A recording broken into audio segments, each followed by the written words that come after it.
Grava la llibre. Podem gravar que la llibre, no? Sí, posa't i parla.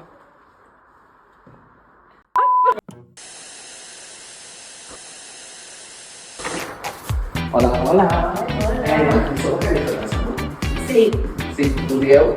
Martina, i això? Que expliqueu-nos quina és la vostra feina, què esteu fent aquí, què és aquest Doncs despatx? mira, escrivim aquesta revista que és el feedback d'alumni, on cada any es publica una nova, doncs amb la gent que ha visitat, amb els talents, amb tota la informació i tot. 24 hores escrivint aquesta revista. 24 hores, sense parar. Noies. Bon dia. Al final estoy pelada. ¿No trobes a falta una becaria, secretaria acadèmica? Es que vam tenir una, pero ahí tocamos muchas cosas.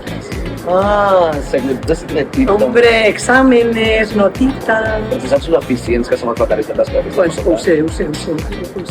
Vam tenir una vegada i vam dir, nunca más, pero no por nada, Però no, perquè clar, tu ves un examen i què haces?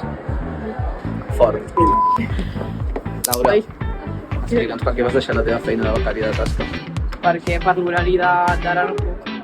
No t'agradava fer-la? Tornaries si poguessis? Sí, si pogués ser. La tornarem a fitxar, era molt bona. Gràcies. Estem al control de plató, veniu per aquí. Bona tarda. Què fem? Estem realitzant plató, ara mateix acabem d'acabar.